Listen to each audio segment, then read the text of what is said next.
Gravando, senhor presidente. Muito obrigado. Bom dia a todos. Hoje é dia 19 de fevereiro de 2025. Estamos iniciando a sessão de julgamento da terceira Câmara Julgadora do Tribunal de Impostos e Taxas do Estado de São Paulo. Sejam todos bem-vindos. Vamos iniciar pelo processo, desculpa, da telefônica, é um recurso misto. Esse processo já esteve na pauta da semana passada, mas tem um probleminha aqui nos botões do sistema. A gente não conseguiu concluir. Eu já havia adiantado a doutora Amanda e a Câmara que meu voto era pela conversão do julgamento em diligência, e estamos retomando hoje. Doutora Amanda tem pedido de sustentação oral do contribuinte e também da representação fiscal. Doutora Amanda, deixa eu tentar abrir o processo aqui, só um minutinho. É que são duas acusações de falta de pagamento do ICMS. Aqui são notas fiscais de telecomunicações e de serviço de comunicação. Doutora Amanda, fica à vontade, por favor. Notícia eu vou registrando a sustentação oral. Perfeito, muito obrigada, senhor relator, muito obrigada aos demais julgadores presentes. Diante da conversão em diligência, como havia dito na última sessão, eu prefiro manter a minha sustentação oral para o retorno da diligência. Muito obrigada. Muito obrigado. Doutor Tortello. Eu também prefiro fazer a manifestação na volta, mesmo porque me manifestarei no processo agora, a diligência é dirigida à representação. Perfeito. Doutor Tortello, me passa o número do seu RG, pode ser no WhatsApp, por favor? Passo sim. Que eu preciso registrar aqui.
Bom, então, como eu já havia antecipado, estou convertendo em diligência para acolher a manifestação da representação fiscal em relação à manifestação da autuada sobre sucessão empresarial, ok? Em discussão, doutora Mara. Muito obrigado. Doutor Tortello já se manifestou. Doutor Paulo. Vou acompanhar a sua relatoria. Muito obrigado. Doutor Alexandre. Eu acompanho pela diligência. Muito obrigado. Desculpa, Belmar, eu fiz um sinal assim, mas eu acompanho você, tá? Para deixar gravado. Eu entendi. Mas, boa, fez bem.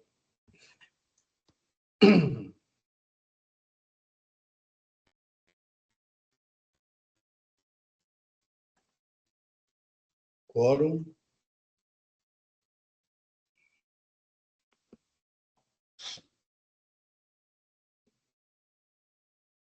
Em votação.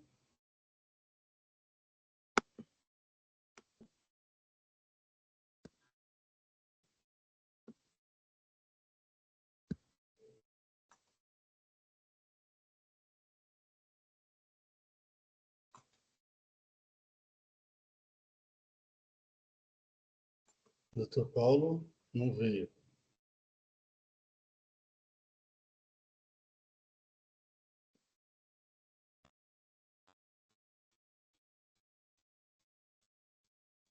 Agora sim. Encerrando Eu já tinha feito, mas não tinha. Ok. Encerrando o julgamento. Ok, ok. Então, doutora Amanda, então saiu em vista... Foi convertido em diligência. Muito obrigado. Um bom dia. Muito obrigada, um bom dia a todos, até o retorno. Até mais. Muito bem. Então, agora, doutora Neiva, vamos para suco cítrico. Relator, doutor Paulo. Doutora Neiva, a senhora abre mão da leitura do relatório? Abro sim. Muito obrigado. Doutor Paulo, um resumo da acusação, por favor. Segundo só, me perdi aqui.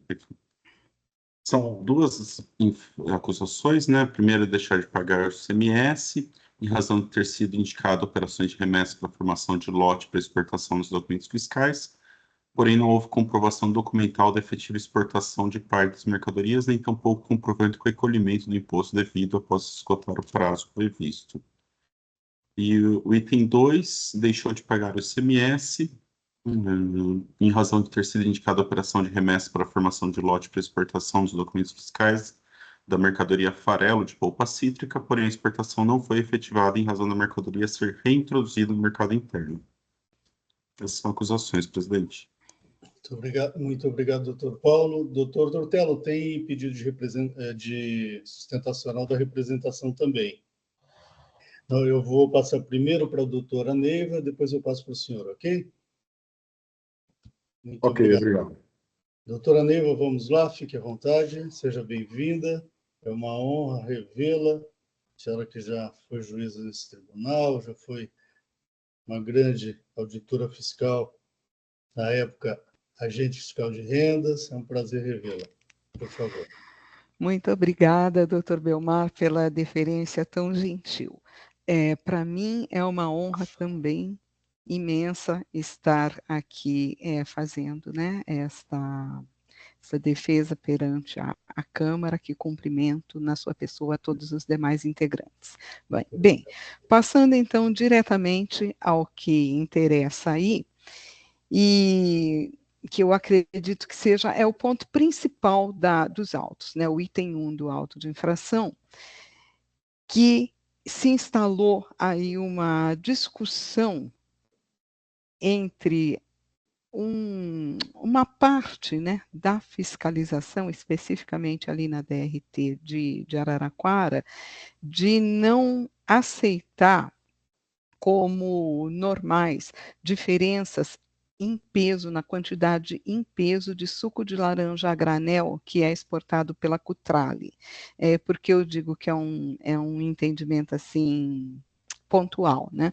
A Cutrale é uma empresa exportadora, acredito que muitos dos senhores já conheçam pelo nome, né? Por eminência. É uma das gigantes exportadoras de suco de laranja do Brasil, exporta aí para mais de 90 países, praticamente toda a produção do suco de laranja a granel é exportada. Tá? E ela tem, então, fábricas em diversos pontos do estado de São Paulo, diversas delegacias regionais tributárias, nas quais, à exceção dessa fábrica objeto do auto de infração, a fiscalização compreendeu as explicações dadas pela empresa do porquê que existem aí diferenças diminutas percentuais na quantidade em peso do suco de laranja, que é um produto líquido, né, que é exportado. O que acontece?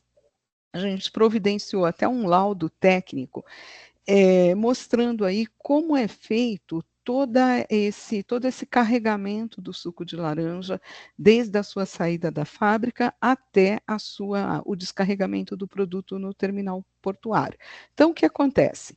Na saída das fábricas, o caminhão encosta, né, o caminhão tanque, que já vem com a sua capacidade certificada, aí, a capacidade certificada de fábrica, ele encosta nos sistemas de carregamento, e é feito, então, o abastecimento do tanque com a quantidade de suco que já se sabe previamente que é aquela admitida no tanque. Tá?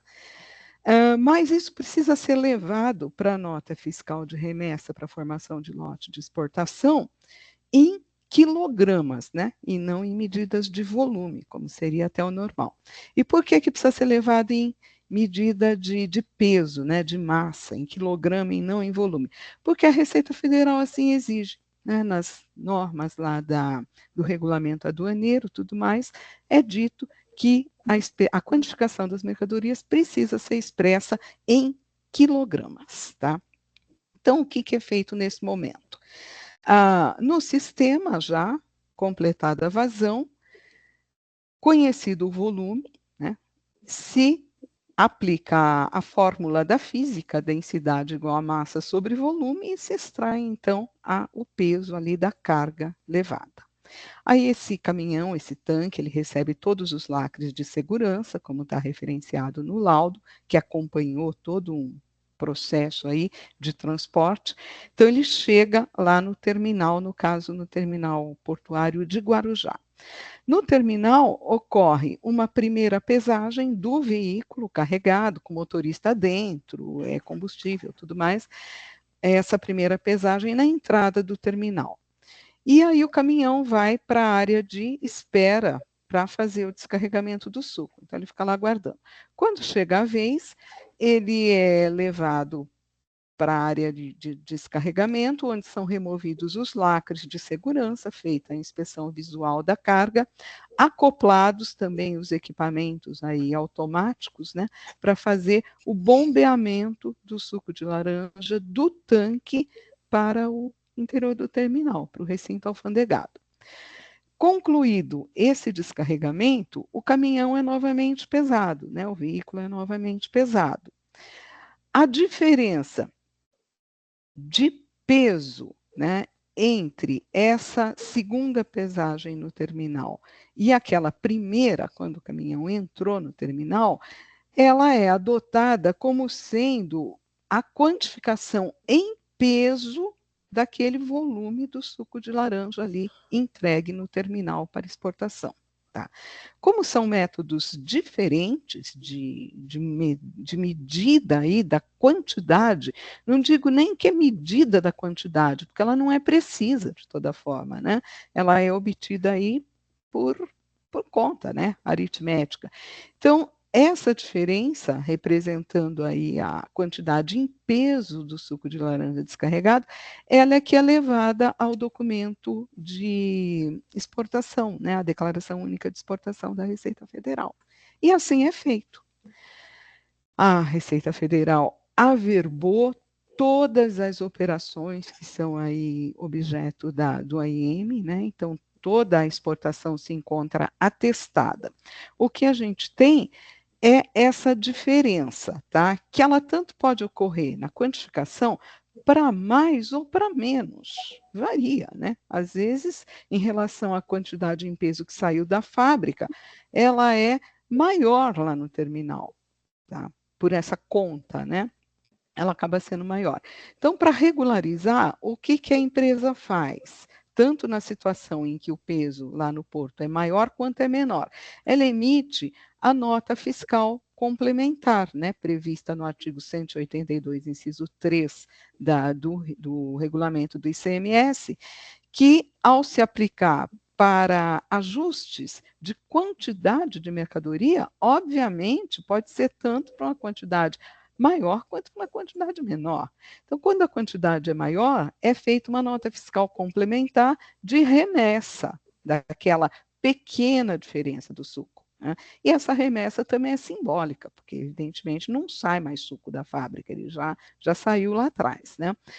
E, na outra ponta, quando o peso, né, essa diferença é menor, ou seja, teria sido descarregado no entendimento do senhor auditor fiscal, uma quantidade menor de suco de laranja no porto, é feita a nota fiscal de retorno simbólico da mercadoria, né, de forma que toda a escrituração fiscal no SPED, tudo, ela fica ajustadinha. Ocorre que o auditor fiscal não aceitou essa parte de se fazer a nota fiscal corretiva quando foi caso da diferença a menor no porto. Então, ele considerou que essa diferença menor corresponde a suco de laranja não exportado, tá? E, portanto, objeto de operações internas, né? Aí se afasta a não incidência do imposto com todas as consequências. Então, eu quero, já estou me alongando aqui na exposição, mas eu achei muito importante esclarecer para os senhores essa questão de que não existe nenhuma perda da mercadoria durante esse procedimento aí, durante a saída da fábrica até o descarregamento no porto. É exatamente a mesma quantidade. A mercadoria é líquido, né? No estado líquido. Então, evidentemente que nenhum peso dela aí será muito preciso a esse ponto de não se aceitar diferenças mínimas percentuais. Lembrando também que o regulamento aduaneiro, no que se trata aí de incidência de impostos da União, ele trata essa questão de peso das mercadorias, admitindo diferença entre pesagens de até 1%. Então, uma coisa bastante razoável. As diferenças de todas as operações, né, do auto de infração, elas se situam nessa faixa, inferiores a 1%.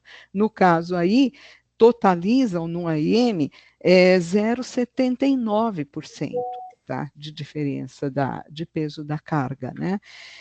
E o outro ponto é importante de destacar também que essa situação ela não se encontra elencada nas hipóteses do artigo 445 do regulamento do ICMS, que, uma vez aí sendo causa de não efetivação da exportação, elas determinam o pagamento do imposto. Até passou a ser colocado depois, né? Nós tivemos aí uma alteração recente no regulamento do final do ano passado agora, onde acredito até que por questões, né, essa questão de diferença de peso, perda de mercadoria tem sido muito recorrente também com outros produtos, né, especialmente grãos, né, foi feita alteração no regulamento, dizendo que só se considera exportada aquela quantidade estritamente indicada no item da nota fiscal que estiver discriminada na averbação da Receita Federal. Mas, de toda forma, deixando isso de lado, para a época aí, né, dos fatos geradores em que foram praticadas essas operações, não existia essa alteração no regulamento, o que é mais uma prova de que não havia subsunção, né, dos fatos à hipótese legal. Tá? Em resumo, não existia até então a previsão de ocorrência de fato gerador do imposto para essas situações tais como retratadas no caso. Então, era isso que eu queria frisar, senhor presidente, senhores julgadores. Quanto ao item 2, é bastante, acho que dispensa comentários, né? Houve aí a declaração da improcedência da acusação pela decisão de primeira instância e realmente é bastante óbvio. Houve a reintrodução das mercadorias no mercado interno e, sendo assim, devidamente documentada, se aplicava a redução da base de cálculo, que foi o decidido. Então, eu agradeço pela atenção e peço o provimento das razões recursais da sucrocítrico Cutrale. Muito obrigada. Muito obrigado, doutora Neiva. Doutor Paulo, algum questionamento? A patrona? Nenhum questionamento, presidente. Muito obrigado. Doutora Mara, algum questionamento? Não.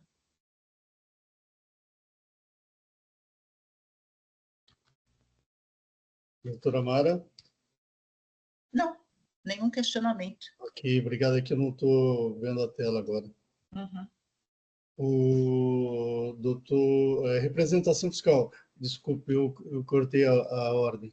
Tem o pedido de sustentação oral da representação. Doutor Tortello, fique à vontade. Muito obrigado, senhor presidente. Eu vou dispensar a sustentação, porque no própria manifestação do recurso de ofício, a representação reconhece o acerto da decisão recorrida. Então, eu vou deixar para discutir a questão do recurso ordinário. Quando for a discussão do recurso ordinário, nesse momento, abro mão da sustentação oral com relação ao recurso de ofício. Muito obrigado, doutor Tortello. Doutor Alexandre? Algum questionamento, patrona? Nenhum, presidente. Muito obrigado. Eu também não tenho questionamentos. Doutor Paulo, vamos ao voto. Vamos sim. Eu vou iniciar o voto lá pelo item 12, que é... Inicio o voto pelo recurso de ofício, o qual foi interposto pela decisão de primeira instância, considerando improcedente o item 2 do presente AIN. No item 2 do AIN, o fisco acusa o autuado de deixar de pagar o ICMS, tendo em vista a emissão de notas fiscais de saída de mercadorias, farelo de polpa cítrica, indicando a formação de lotes para exportação, abarcados pela não incidência constitucional prevista no artigo 155, parágrafo 2º, inciso 10, a linha A da Constituição Federal. No entanto, a exportação não foi efetivada em razão de a mercadoria ter sido reintroduzida no mercado interno, conforme demonstrativos 2 e 2A de florestais, incorrendo assim em infração ao disposto no artigo 445, inciso 3º, parágrafo 2º, item 2 do RICMES. Temos que a autuada confirmou que remeteu para a formação de lote de exportação 2.976.120 kg de farelo de polpa cítrica, sendo que a exportação não se concretizou, o que faz com que 2.942.740 kg de farelo de polpa cítrica fosse reintroduzido no mercado interno, tendo sido vendida sem o pagamento do imposto, indicando que as mercadorias estavam abrangidas pela isenção do ICMS nos termos do inciso 8º do artigo 41 do anexo 1 do RICMES. Todavia, a fiscalização considerou que 1.019.980 quilos não atendia às condições do citado artigo 41 do anexo 1 do RICMES, exigindo o imposto devido. Ainda foi exigido o ICMS de 33.380 quilos, que não foi exportado nem revendido no mercado interno, resultante da diferença com o total apurado pelo fisco e declarado pelo contribuinte. Dessa forma, foi exigido ICMS sobre 1.053.360 quilos de mercadoria. Ocorre que a autuada realizou o retorno simbólico de 2.942.740 quilos de mercadorias e o fisco não questiona esse retorno, mesmo que simbólico. Importa destacar que esse retorno ocorreu antes de decorrido o prazo de 180 dias da remessa para a formação de lote para exportação. Dessa forma, a mercadoria já não estava destinada à exportação. A acusação aponta a infração do inciso 3 do artigo 445 do RICMES, que versa sobre a reintrodução da mercadoria no mercado interno. Ocorre que, após o retorno, não há que se falar em reintrodução do mercado interno, que faz com que ocorra erro na indicação da infração. Tal erro se acumula com o fato do relato da acusação indicar que não haveria isenção do fato diverso da reintrodução de mercadoria ao mercado interno. Assim, entendo que, em linha com o artigo 11 da Lei 13.457, não há elementos suficientes para determinar com segurança a natureza da infração, não sendo possível corrigir a acusação. Ainda, em relação aos 33.380 quilos, em que não houve retorno, não há provas da reintrodução no mercado interno. Poderia-se questionar a falta de pagamento do imposto após decorrido o prazo legal para exportação, com violação do artigo 445, parágrafo 2º, item 1, inciso 1 do RICMES, mas não tendo sido essa infração apontada pelo fisco, também não merece prosperar a acusação sobre essas mercadorias. Dessa forma, conheço e nego o provimento ao recurso de ofício. Passo análise do recurso ordinário. A autuada alega preliminarmente que o AIN seria nulo por não acostar nas provas o plano de trabalho de exportações sem evento de averbação na nota fiscal eletrônica, que foi citado no relatório circunstanciado. Ocorre que os planos de trabalho da Secretaria da Fazenda são documentos internos e sigilosos que especificam a forma com que trabalhos devam ser conduzidos, baseados em análise do setor e das empresas que nele atuam. Assim como citado no relatório circunstanciado, o SF, que amparou a fiscalização que resultou no presente AIN, foi emitido em decorrência do citado plano de trabalho, assim como possivelmente foram emitidas outras OSFs para outros contribuintes, demonstrando o caráter sigiloso de tal plano de trabalho. Todavia, o plano de trabalho não é utilizado como base para acusação nem citado como prova. Assim, não há qualquer ilegalidade na lavratura do presente AIN sem a apresentação do citado plano de trabalho. Passo a análise do mérito, qual versa sobre o item 1 do presente AIN. A autuada confirma que ocorre uma diferença entre a quantidade constante de suas notas fiscais, classificadas como formação de lotes para exportação de mercadorias, e a quantidade constante na declaração única de exportação. Informa ainda que sobre essa diferença é emitida nota fiscal de retorno simbólico. Essa diferença, segundo a autuada alega, ocorreria pela utilização de meios de mensuração da quantidade diferentes, tanto na saída do estabelecimento autuado, quanto no embarque no porto de exportação. Aduz ao autuado que o artigo 440-A do RICMES, que estabelece a obrigatoriedade de emissão de nota fiscal de remessa de mercadoria a ser exportada, não inclui entre os requisitos especiais exigidos por esse tipo de documento regra proibitiva à indicação de quantidade em peso da mercadoria obtida por estimativa a ser posteriormente corrigido. Segundo só. Desculpa. Certo é que a comprovação da exportação ocorre pelo cotejamento das quantidades de mercadorias contidas nas notas fiscais emitidas para a formação de lote de exportação e as quantidades emitidas no DUI, não sendo controverso nos autos que há diferença entre tais quantidades. A autuada indica que não há regra que proíbe o uso da quantidade de mercadoria na nota fiscal por estimativa para posterior correção.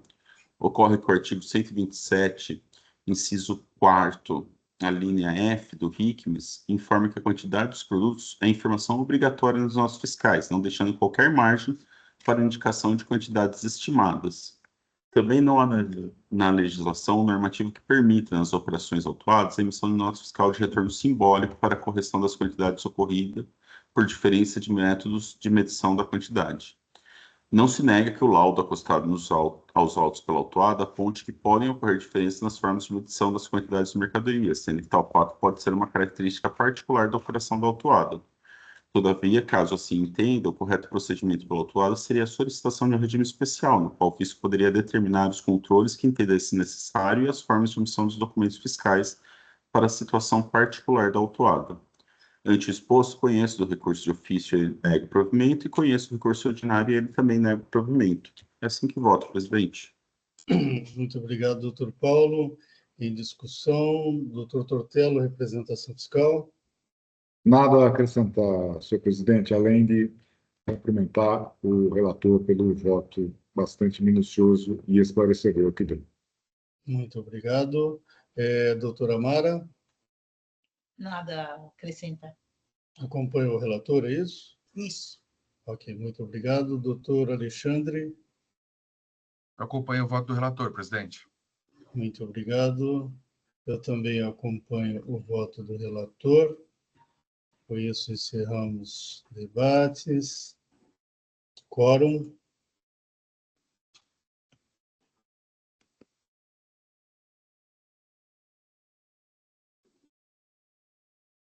Em votação.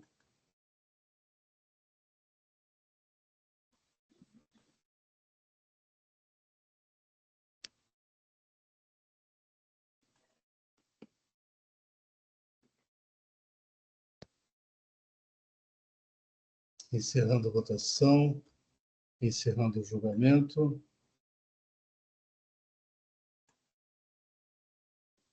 Muito bem. O julgamento concluído. Doutora Neva, então foi negado o provimento ao recurso de ofício e também ao recurso ordinário. Ok? Muito obrigado. Até uma próxima. Foi um prazer revê-la. Microfone. Opa, desculpe. Muito obrigada aí pela atenção de todos, né? Também retribuo os cumprimentos, um prazer revê-la a todos e um bom dia. Tenha um bom dia. Até mais. Vamos lá. Agora vamos a COFICO. COFICO, a doutora Ana Beatriz. Ana Beatriz. Isso, está lá.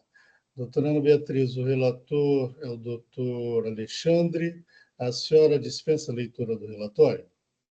Bom dia a todos, bom dia, senhor presidente. Sim, dispenso. Muito obrigado. Doutor Alexandre, um resumo apenas, por favor, da acusação. Pois não. Bom dia a todos.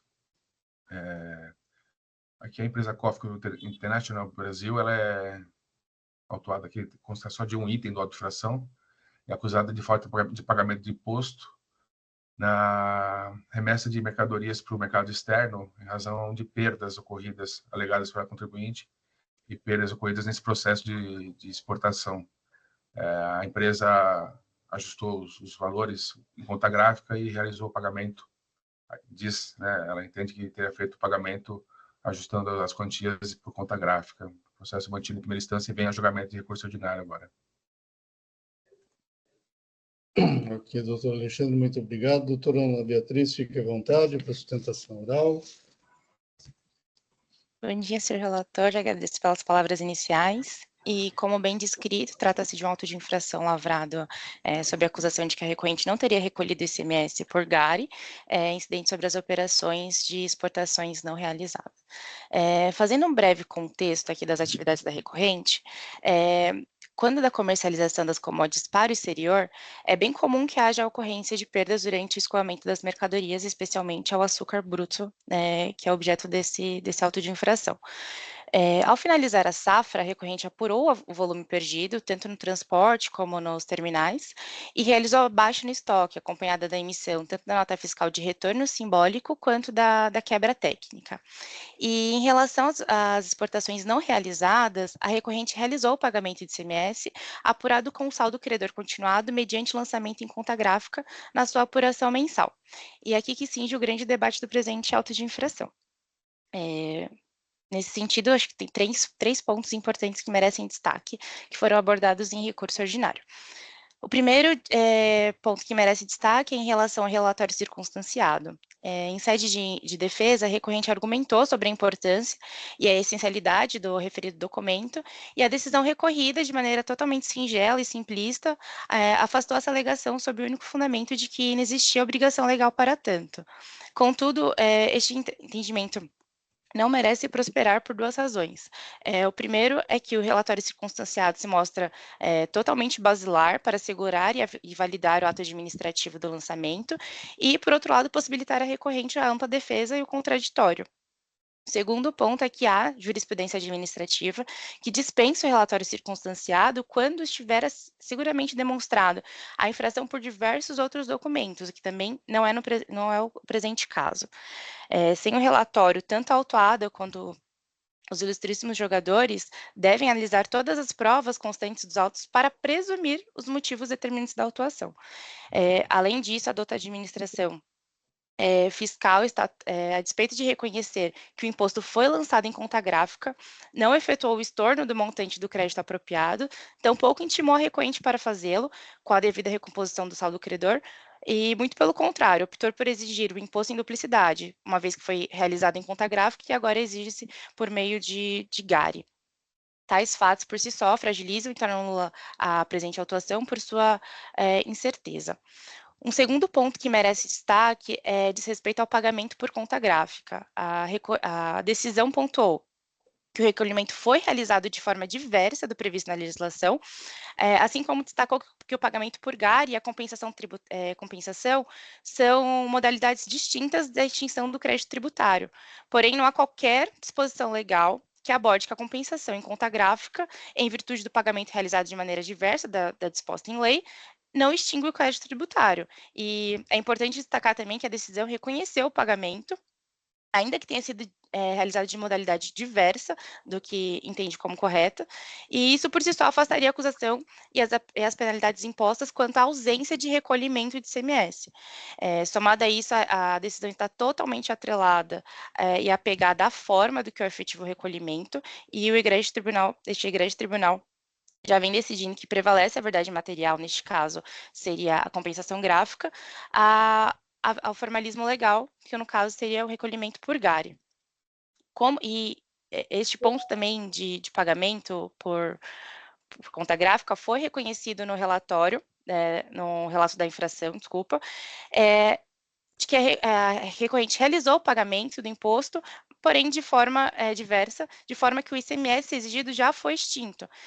Isso porque a compensação é uma forma de pagamento, também, ainda que feita de maneira escritural, e se a compensação extingue o pagamento tributário, não há crédito tributário a ser exigido pela recorrente.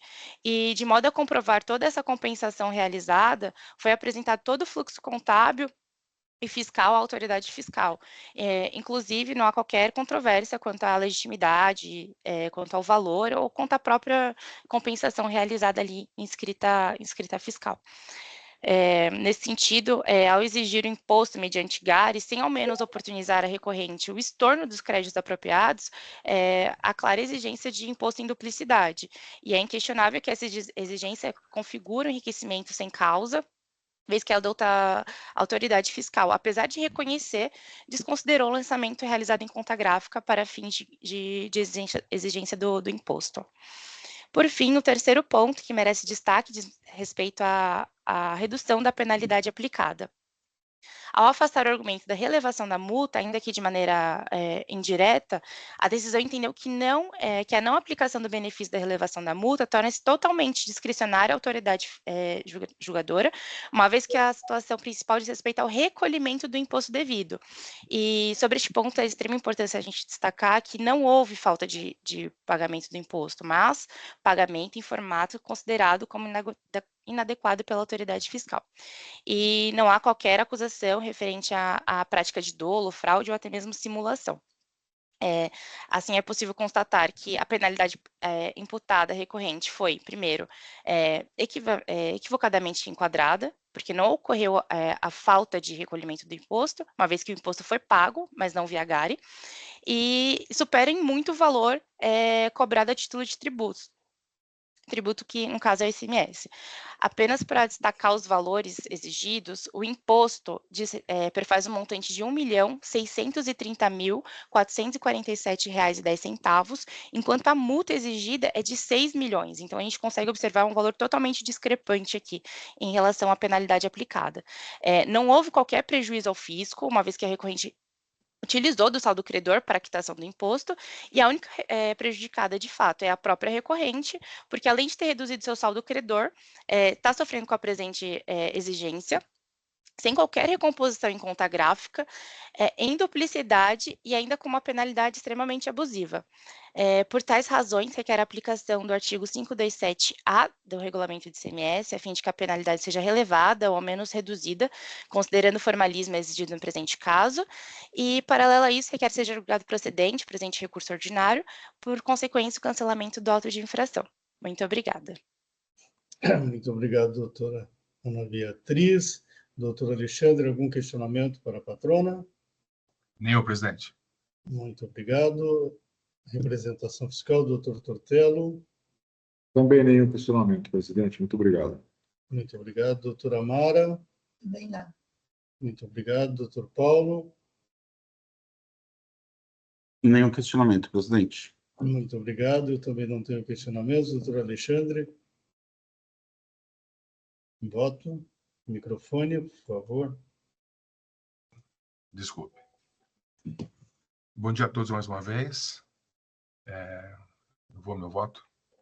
Conheço do recurso ordinário da contribuinte por preenchidos os requisitos de lei, passando a sua análise.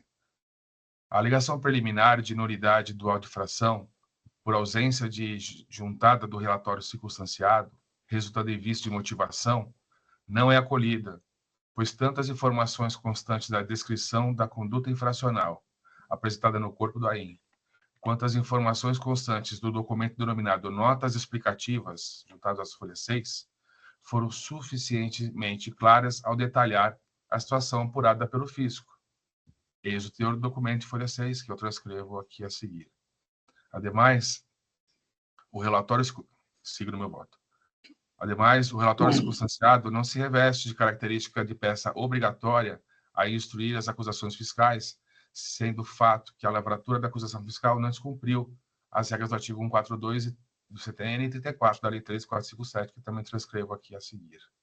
Como visto, o relatório circunstanciado não é peça obrigatória, prevista em lei, como requisito essencial à validade do orçamento tributário administrativo que, cumprindo as regras dos artigos mencionados, deve ser reputado formalmente válido.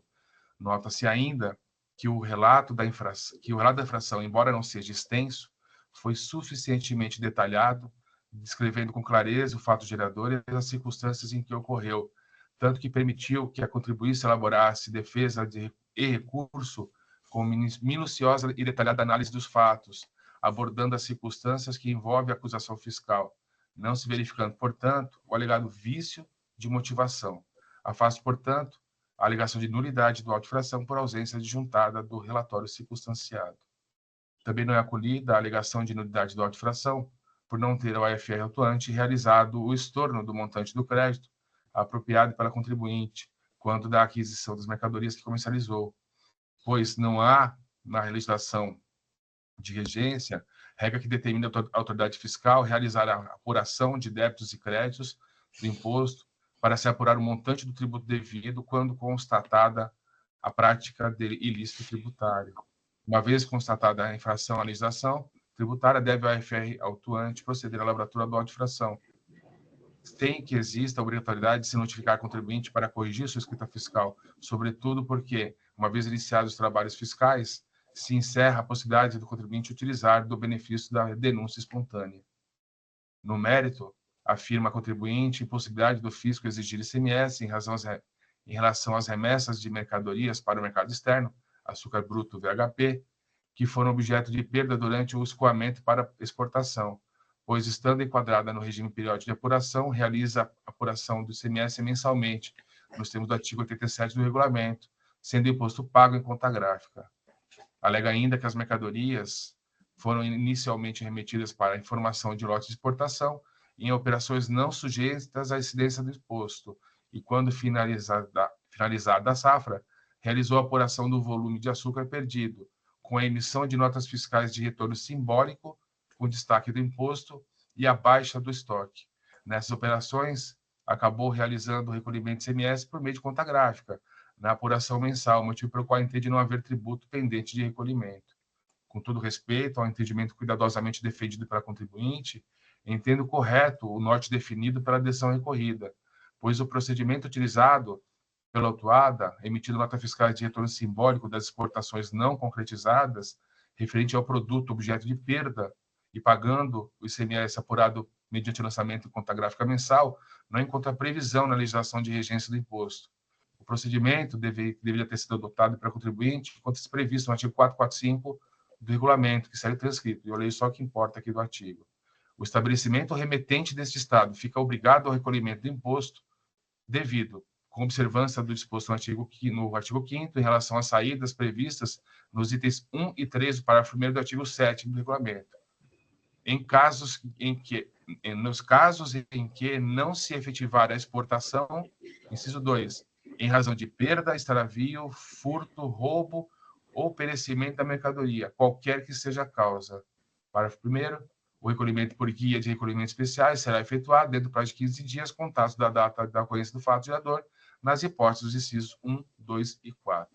Eu sigo no meu voto.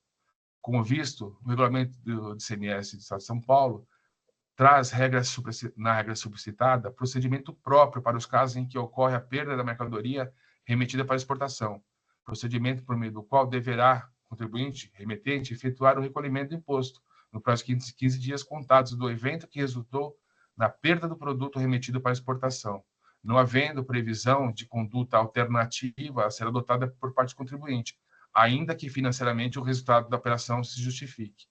A obediência ao regulamento tributário pátrio, seja em relação a obrigações principais ou acessórias, decorre de lei, não cabendo aos contribuintes escolherem procedimentos diversos conforme sua conveniência.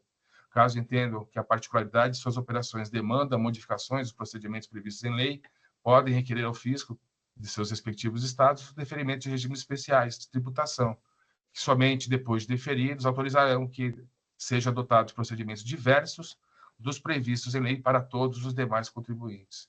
No presente caso, o contribuinte autuada decidiu realizar ajustes em sua escrita fiscal por meio da emissão de notas fiscais de retorno simbólico, referente aos produtos que não foram de fato exportados em razão da alegada perda ocorrida. Procedimento este que, como dito, não encontra escoro na legislação de regência, devendo a acusação fiscal ser mantida. Também não prospera a alegação recursal de não ser exigido imposto incidente sobre as mercadorias que não foram exportadas em razão de perdas, por se tratar de, segundo a contribuinte, de operações de remessa entre estabelecimentos do mesmo contribuinte, tratado pela súmula 166 do STJ e a DC 49. Isso porque, como citadamente tratado pela dota representação fiscal em suas contrarrazões, a acusação fiscal cobra imposto referente a mercadorias que, embora tenham sido remetidas para exportação, não foram enviadas ao mercado externo em razão de perdas declaradas pelo próprio contribuinte. O pedido de recapitulação da penalidade aplicada também não pode ser deferido, porque o fato ocorrido descrito pelo AFE atuante encontra-se a correta descrição na regra indicada no auto de infração exordial como capitulação da multa, que é a do artigo 85.1, a linha H, que fala que a infração relativa ao pagamento de imposto, na falta de pagamento de imposto, quando indicada a operação de exportação, ela não tenha ocorrido, ser realizada. E aí indica o valor da multa. O questionamento da multa por confiscatória não pode ser acolhido por exigir afastamento da aplicação dos artigos da Lei 6374 de 89, ainda vigentes, medida vedada pelos incisos 1, 2 e 3 do artigo 28 da Lei 13457 de 2009. Por fim, o pleito de relevação da multa formulado pelo contribuinte com base na regra do artigo 527-A do regulamento também não pode ser acolhido, haja vista existir no auto de infração exigência do imposto, situação que impede que se defira referido benefício, conforme se vê do caput do artigo 527-A do regulamento do CMS. Nesses termos, conheço e nego o provimento ao recurso ordinário, mantendo a decisão recorrida nos termos em que foi proferida. É como voto, presidente. Muito obrigado, doutor Alexandre. Em discussão, doutor Tortello. Muito obrigado, senhor presidente. Apenas para cumprimentar a advogada, a doutora Ana Beatriz, pela sustentação oral, bem como o doutor Alexandre, relator do processo, pelo tempo ciente de voto apresentado. Muito obrigado, doutor Tortello. Doutora Mara. Acompanho o relator. Muito obrigado, doutor Paulo. Vou acompanhar o relator, presidente. Muito obrigado. Eu também acompanho o doutor Alexandre. Quórum, por favor.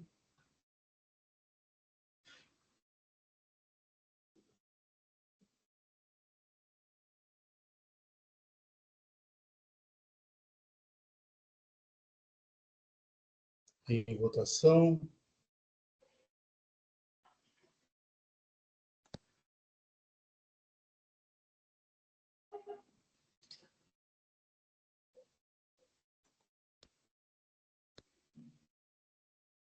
Encerrando a votação. Encerrando o julgamento. Doutora Ana Beatriz, então foi negado o provimento ao recurso. Muito obrigado, tenha um bom dia. Perfeito, muito obrigada, ótimo dia a todos. Até mais.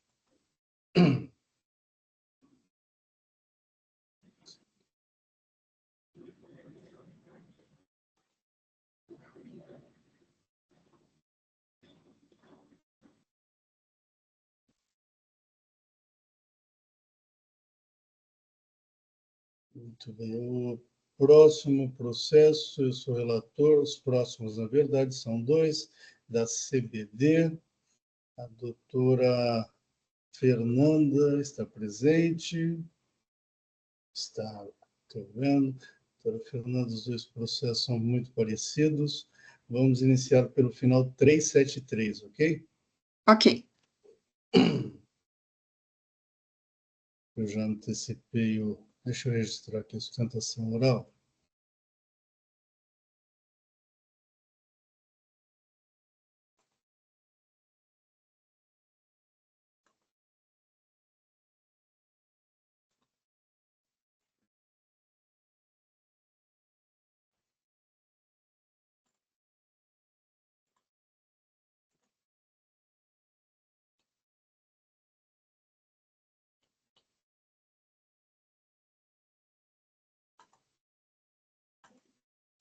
Doutora Fernanda, eu já registrei a sustentação oral e eu já antecipo que eu vou converter o julgamento em diligência para que se manifeste a Procuradoria-Geral do Estado, em razão da alegação recursal de existência de mandado de segurança, em trânsito e julgado. Mas, de qualquer maneira, eu abro para a sustentação oral a acusação de crédito indevido relativamente a ressarcimento por compensação do ICMS-ST. Doutora Fernanda, fique à vontade, mas já antecipo o meu voto, ok? Ok. Bom, com um voto antecipado, eu inclusive ia enfatizar isso na minha sustentação oral, a conversão em diligência seria o principal ponto da sustentação oral, então eu acho que eu não tenho nada além disso a acrescentar nesse momento. Mas posso seguir com a sustentação oral do mérito, mas acho que de agora não será de grande proveito. A gente não vai tratar do mérito. De qualquer maneira, no retorno, se voltar ainda nesse ano, eu reoportunizo a sustentação oral, sem problema algum. Perfeito. No outro ano, já é uma nova gestão, também será aberta sustentação oral para tratar do mérito, se for o caso. Ok? Perfeito. Eu agradeço. Muito obrigado. A Câmara já tem conhecimento do meu voto, eu só vou juntá-lo. Alguém tem algum questionamento? Não, né? Perfeito. Para a gente abreviar, deixa eu juntar meu voto aqui. O outro processo, doutora Fernanda, é exatamente a mesma coisa, né? Isso. Só muda o período. Isso.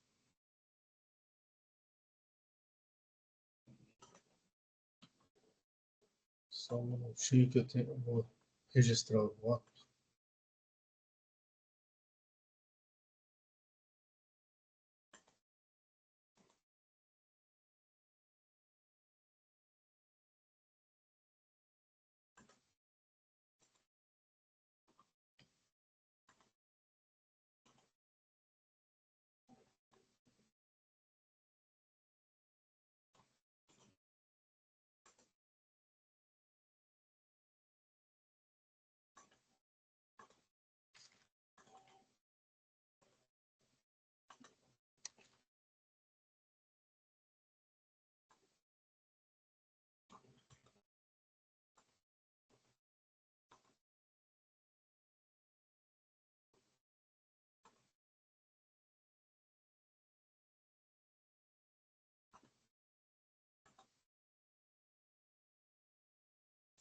Muito bem, vamos ao quórum.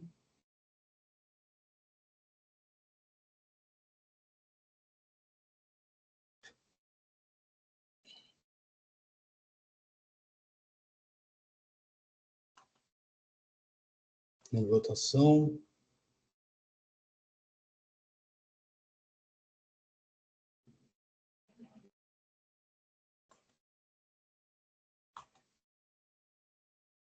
Encerrando a votação. Encerrando o julgamento. Agora nós vamos ao processo de final 374.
Quórum, por favor.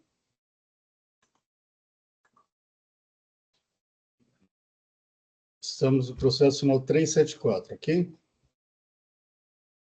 Isso. Em votação.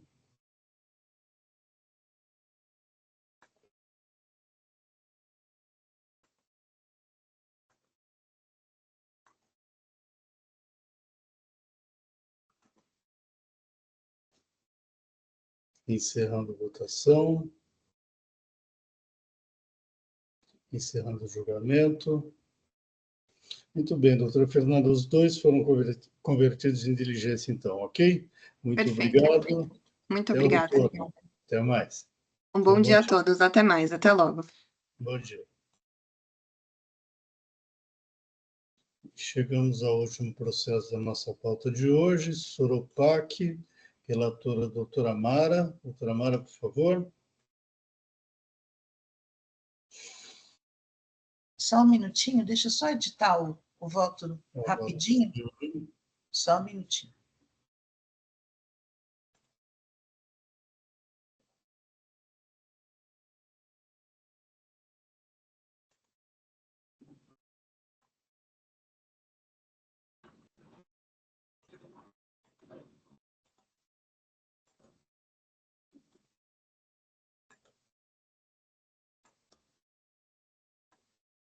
É que tem duas planilhas aqui que eu estou meio que apanhando aqui para colocar. Só um minutinho. Vou fazer em partes. A juntada de imagem é terrível. Nossa, é um caos. Deixa eu ver uma coisa que eu faço aqui. Só um minutinho, tá? Peço só um pouquinho de paciência.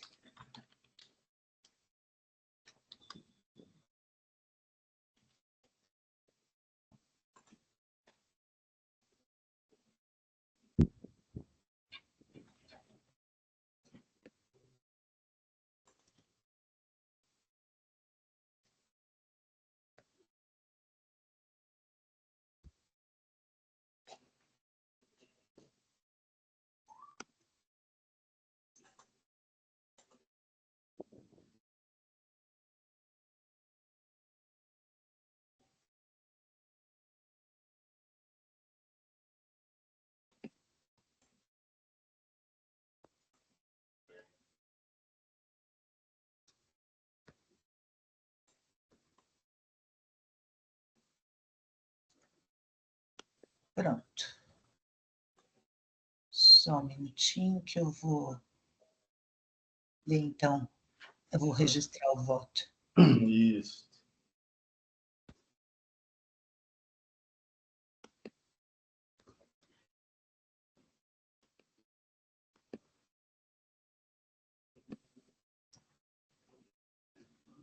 Pronto, já registrei. Agora vou... Já registrei, eu vou só dizer quais eram já mandei o voto para vocês, então, na verdade, são duas autuações, uma por deixar de pagar ICMS relativamente a operações tributadas como não tributadas, porque houve diferimento e que essas saídas foram destinadas a consumidor final, então houve a interrupção de diferimento e o imposto não foi recolhido. Em relação a essa alegação, o contribuinte faz diversas confusões, primeiro dizendo que essas mercadorias estavam como fala, sujeitas ao diferimento em relação ao artigo 350, item 8, depois ele alega que estaria no 357, mas o que aqui se discute é que, em caso de venda para consumidor final, em qualquer dos casos do artigo 350, há a interrupção do diferimento quando a venda é feita para consumidor final, de acordo com o 428.1 do RICMES. Então, na verdade, houve a interrupção e não existe nada nos autos que comprove que não haveria tal interrupção ou tal dever de pagar nessas situações. Então, e depois ele alega que teria feito vendas de implementos agrícolas. O que ele vendeu, na verdade, são pallets na verdade, classificou... Na verdade, ele alega que teria vendido pallets como caixotes, etc., mas na nota fiscal que ele emite, ele teria vendido um material enquadrado no NCM de lenha, em qualquer forma, madeira, em estilhas e em partículas, serragem, ou seja, material combustível, e a douta representação bem constata isso, que os NCMs são diferentes, né? Mas, em qualquer dos casos, eles não são implementos agrícolas. E não só não são implementos agrícolas, como não há prova de que essas vendas foram feitas a consumidor produtor rural, né? Então, a infração está mantida. Em relação ao item 2, na verdade, a infração se constata pela análise dos registros realizados pelo próprio recorrente. É uma acusação referente ao crédito de registro de entradas, aí no caso, deixa eu só ver, falar qual é a... Então, é um crédito indevido no montante de R$357 mil, apurado no controle do CIAP e através da FD do recorrente. Então, é meramente uma comprovação contábil e não existe nenhuma dúvida em relação à aplicação aí da infração. Quanto ao 527, não se aplica, porque não existe crédito sem o pagamento de... Está se exigindo imposto no final das contas, então não se aplica o 527A. E, então, no mérito, eu conheço o recurso e nego o provimento. É isso, presidente. Muito obrigado, doutora Mara. Em discussão, representação fiscal, doutor Tortello. Nada a acrescentar, senhor presidente, apenas cumprimentar a senhora relatora pelo voto apresentado. Muito obrigado, doutor Alexandre. Nada a acrescentar, também acompanho o voto. Muito obrigado. Doutor Paulo. Também acompanho a relatora, presidente. Muito obrigado. Eu também acompanho a relatora. Quórum.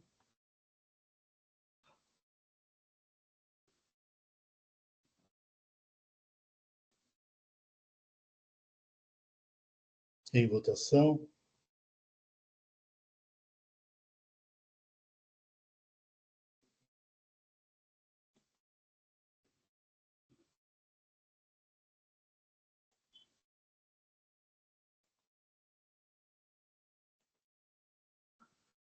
Encerrando a votação. Encerrando o julgamento.